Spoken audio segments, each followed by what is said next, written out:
So before we came to Kenya, I didn't want to know too much about it. I wanted to come with an open mind and find out for myself what it was like. I've never really travelled anywhere on my own, and I've just been a mum for the past 16 years. So I didn't know what to expect, but I've now learned to expect the unexpected in Kenya. It's always a warm welcome and friendly people and happy, smiley people that you encounter everywhere you go. And the people, I had heard they were friendly and they appeared to be friendly, but I would say that's probably surpassed my expectations as well. I have to say it's among the friendliest of people that I've ever been around.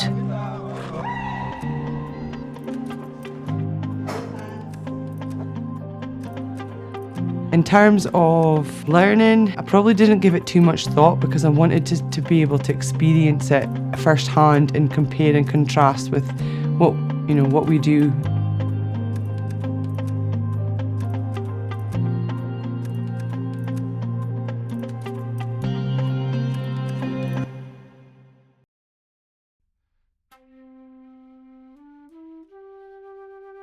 First impressions when the children came to the library was I think I could sense an excitement from them that there were visitors in the library, and also we were excited to meet them too.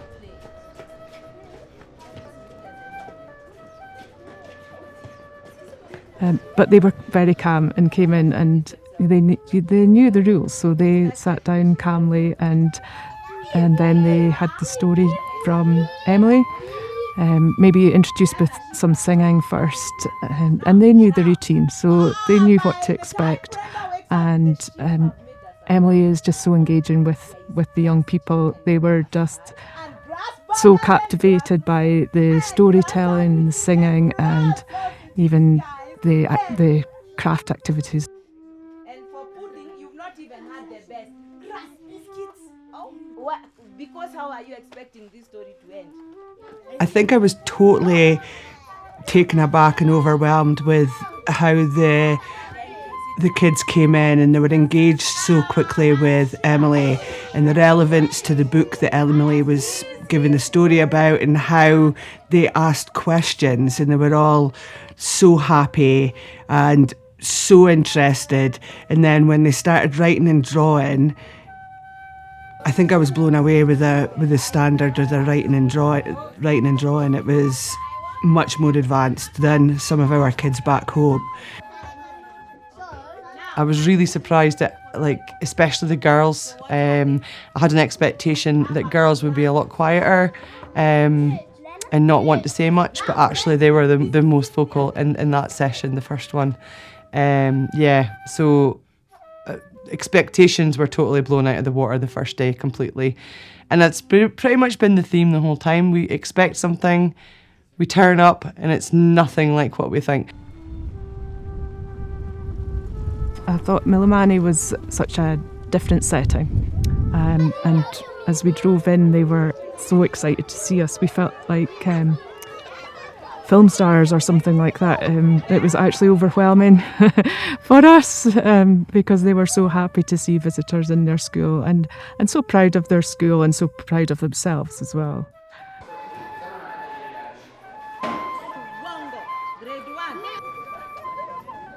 And they were engaged in the story, but they were listening to us read the story or Emily read the story, and they were listening, but they weren't so engaged as the other school in the morning, because they had I guess their skills were much less, probably. They weren't at the same level as the other school, but they enjoy the story in a different sort of way, so they get lots out of it. And again, you arrive and you're like celebrities because Emily's coming there. Everybody's excited to see Emily and her exciting stories, so they all want to come in and be part of that.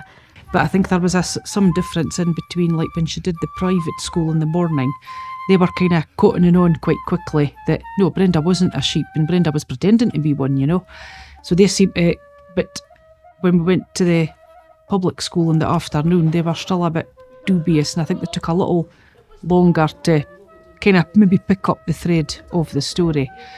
The Milimani school as well, they were so proud to show us their instruments that they'd made from everyday objects, etc.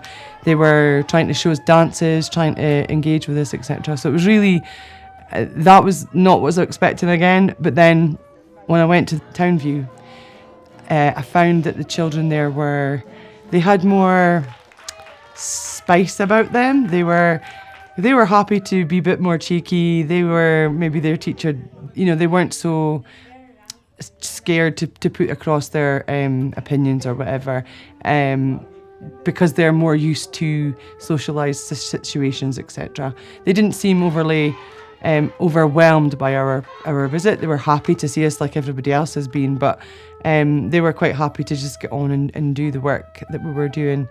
In all of them, it's been the fact that when someone gets picked to stand up and speak, and they just do it. Where I'm from, they would need to practice that and be ready for that to happen. So in both schools, there's a level of confidence that, that I wouldn't see back home. The private school, they were more willing to ask questions and challenge the story a little bit and be involved in the story as it went along, whereas I think in the public school they maybe had to be prompted a little bit more and asked to be involved, and they needed a little bit more prompting, I think. But there was a little bit of checking the story and then relating it back to the activity, so that was a good link, I thought, that was made there. I guess you wouldn't be surprised then that the literacy levels in the public schools are lower because the learning environments are not conducive to having a positive experience. Looking at their writing skills as well, when they were asked to think about writing a story, so the character, the name and the kind of the theme and the topic, and Millimani, I think that was a struggle. It seemed like it took a lot of effort, and I'm not entirely convinced that the whole class had actually got to the point of being able to write a story. Whereas when we were at Townview, for example, they could, that they had the skills. It took a bit of a while to get them going, but once they warmed up, they were able to kind of write their story and kind of get on with it. But I think for me, a lot of it is about that learning environment. If we want our children and young people to succeed in life, we need to provide them with the tools and resources that they need to be able to do that. And for me, often public school in Kenya doesn't.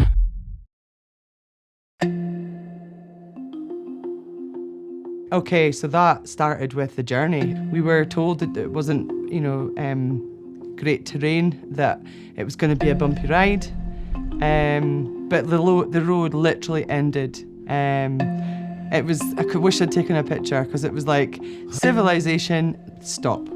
And then the road just got worse and worse and worse, and it was like, this road is trying to tell us that we are not welcome here. Maybe we shouldn't be on this road. And the deeper we got, it was like, are we nearly? I felt like a child going, are we nearly there yet? And then Emily told us that if it rained, we would be staying. And it was like, okay, so that's fine.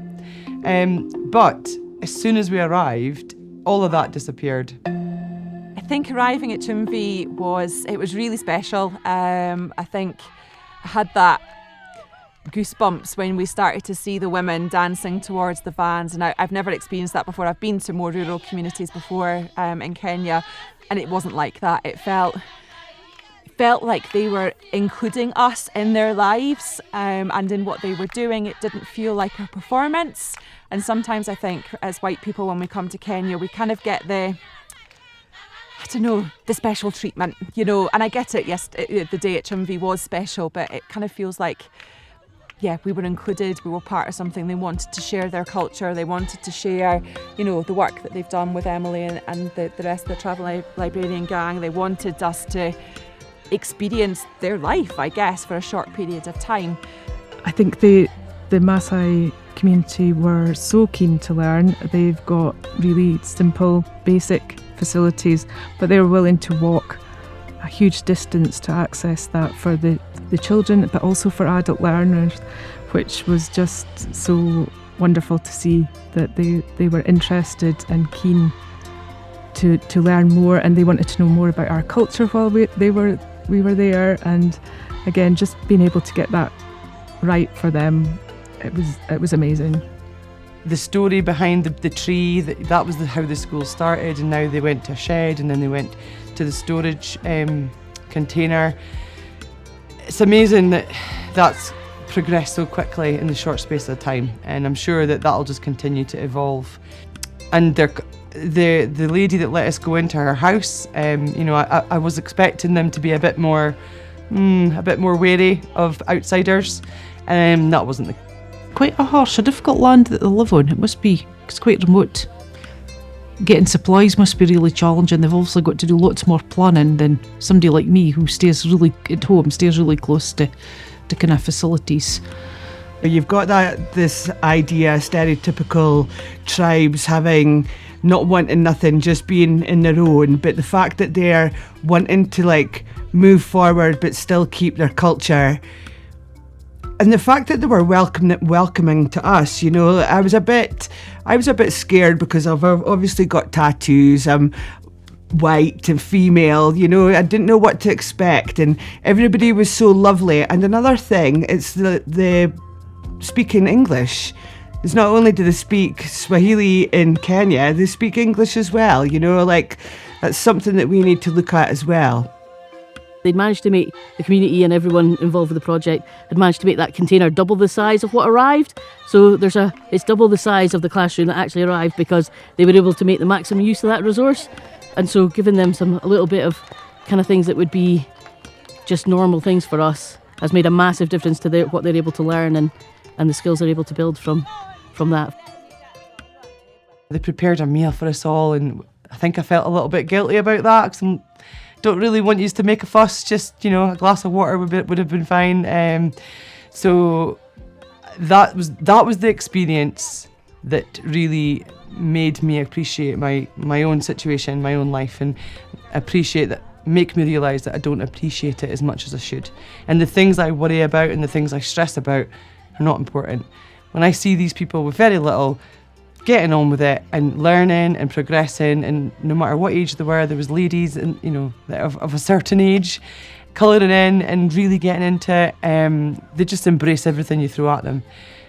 So it was really humbling, and I think that was my heart moment for here. That was a really tough day, but it was probably the day that I needed to be able to come back with something from here.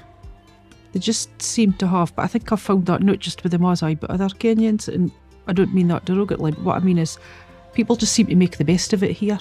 I think in Scotland, but we just complain too much. We're always moaning, we don't have this and we don't have that. But you guys just seem to make the most of what you have, and it'll work itself out sort of attitude, which is great. And I think the Maasai, for me, seem to be like that as well.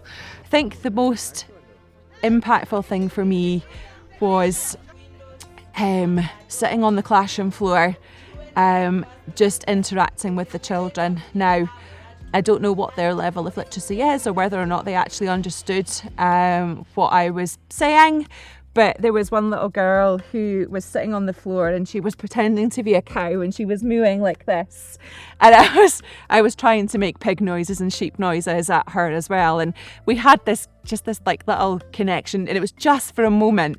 But it was really special, just them sitting around and, and obviously they want to touch your hair and your skin and whatever. And that's fine, because that's part of the learning. That's how they learn. That's how they learn about different cultures. That's how they, start to find who they are in life and what they want to do and, the experiences they want to have. And it was just really lovely. It was really, really lovely just to spend that little bit of quiet time that wasn't conceited. It was, it was really natural just to sit down and get stuck in. And I think as well, we spent, a bit of time talking with the teachers about the learning that they've been doing. And I think what's really special is that they have adult learners in Chumvee. So my work at home is predominantly with adult learning. So we're working with adult learners who have low to no literacy in English, and some of them who have that in their first language and they're learning English for the first time. And some of those adult learners that we met at Chumvee, can't write their name.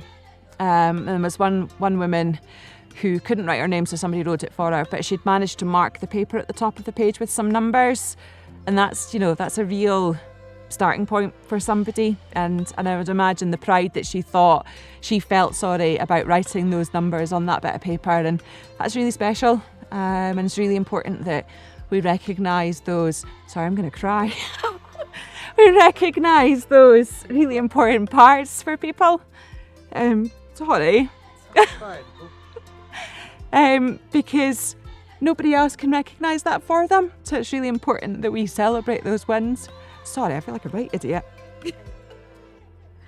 So it's just, I guess that's it really. But it was a wonderful day, and I'm really happy that our team in Aberdeenshire is going to be able to pay for a new toilet for them. That's going to be a huge thing for their learning environment, being able to go to the loo in the day and somewhere that is sanitary, that they can have a bit of privacy, that's important for a learning environment. So I'm really proud that we have been able to do that. I was really apprehensive pre the prison visit, just because I wasn't really sure what to expect. So I've been into the prison at home before, I've been into multiple prisons before at home, and it's quite regimented and structured, and so I wasn't entirely sure what I was going to expect here, because things are obviously different. I work in a prison in Scotland, so I had my own ideas about what it might look like, but the actual people that were involved, I didn't expect there to be sort of welfare officers, social workers, that kind of thing.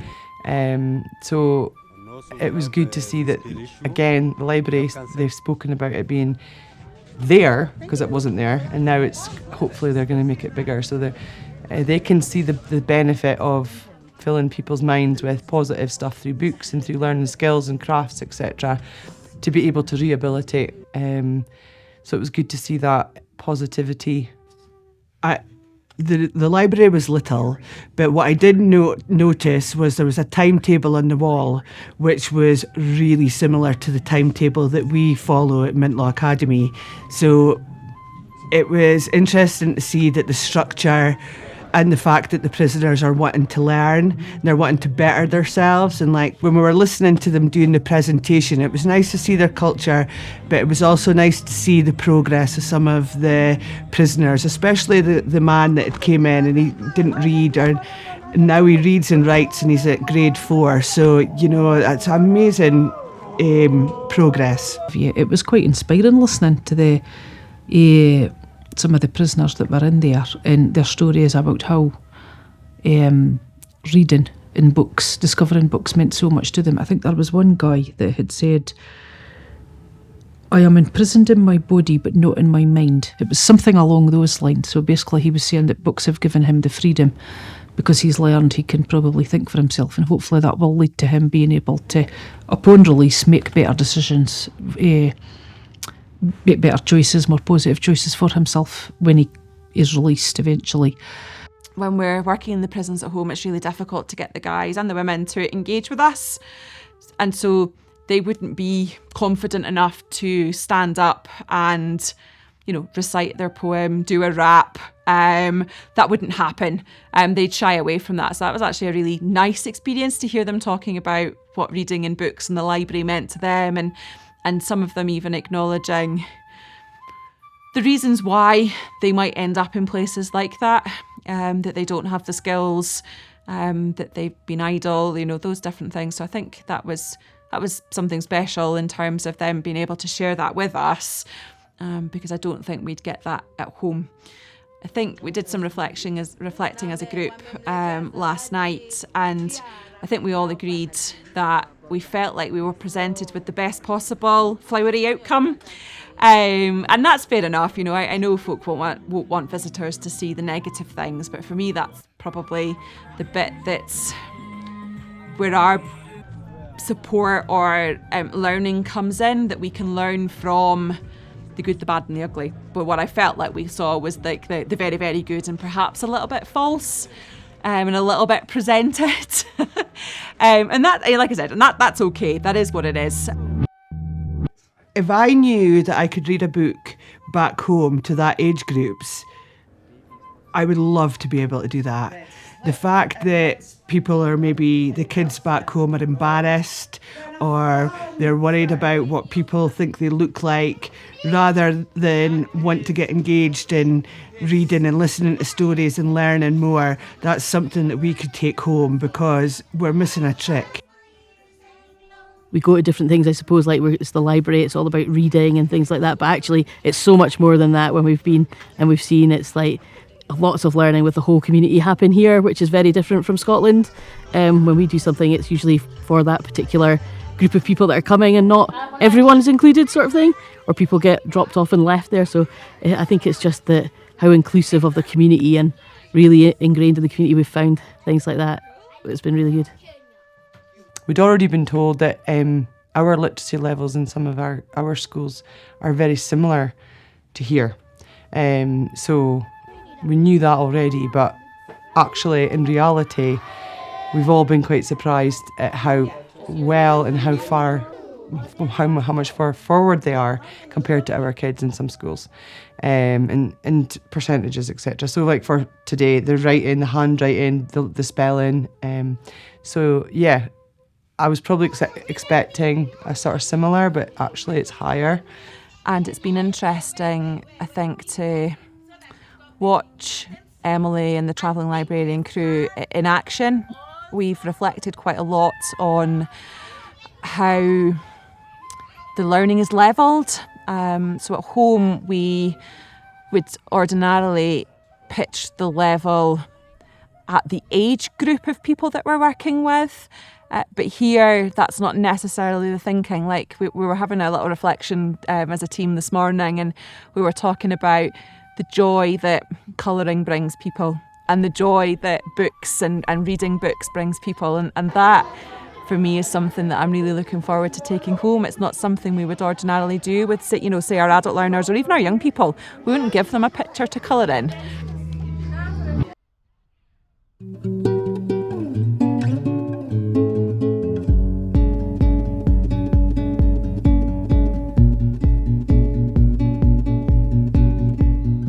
Really peeling things back to basics. I think we maybe overcomplicate things, and as community workers we know that the heart of everything is people and connections, and if you've got that, then the rest can come. We do try to do that, but I think we've learned here that it doesn't need to be quite so organised, it doesn't need to be quite so much resources and time. We could literally just spend half an hour with someone having a chat about their thoughts, their feelings, getting interest in stories, using stories to get insights into people's opinions. So I think the engagement part is the biggest thing I'm going to take back. Community engagement. We've got all the resources and no want, and you've got all the want and no resources. And the fact that you've got communities of all ages. I work with teenagers mostly, and just the belonging and the togetherness that you have as a community all together from all ages, we are missing that. The learning that we deliver is person-centred, so it's all based on, what does that individual want to do in life and how can we help them get there in those small little steps. And that often for us doesn't involve reading a book, because for lots of people reading a book isn't their end goal, but actually it can be a really important part of the stepping stones of somebody reaching a goal. And we had a really nice, I observed Emily yesterday during the fun day here, and it was really just life affirming, I guess. So there was the hustle and bustle at the fun day, and there was a young boy went up to Emily who asked her to read a book, and in that instant it was just silence, and she sat down just in fact where we're sitting now, and read a book with him. And that for me is that connection. It's that they need that relationship to be able to develop their skills and their thinking and grow their literacy.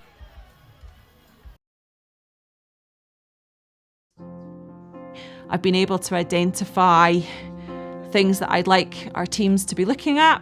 So Lynn and I are going to be delivering some literacies training in March, and there's loads that we've picked up from here in terms of transferable skills, the sharing of ideas. I think has been really good. I think we've got a little bit to go in terms of the two-way learning. So I think we've done a lot of learning from Emily and the guys and travelling around and seeing the different programmes. But I was sitting in the car talking with the guys, and they were a bit flabbergasted by some of our literacy levels and the reasons why that would be the case. So I think we've got a little bit to go in terms of just breaking those misconceptions down, so that we can, come together and then look at how we might come up with some sort of strategy that will allow us to look at perhaps delivering very similar programmes here and at home. So I think we've got a little bit to go. The purpose of the funding is really test and learn. So I think we've definitely done the learning part these last 10 days.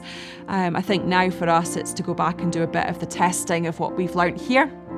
And then the next stage for us post the funding is really that kind of, how do we share back what we've learned? Sharing that back here, what we've learnt, and hoping maybe for a second year of funding that would allow us to do a return exchange, because we definitely love you guys to come and see what we do, see Scotland, wear a kilt, all of those different things, and equally see the work that we're delivering, because I think a lot of it the team here would recognise as being Literacies work, but I think there's a lot in there that you wouldn't, and so I think for me that's the biggest thing. But I think overall, we have achieved what we set out to achieve. So I'm going home tomorrow. Sad to be leaving folk. That always gets me the hardest is the last day, but happy and content that we have achieved what we set out to do.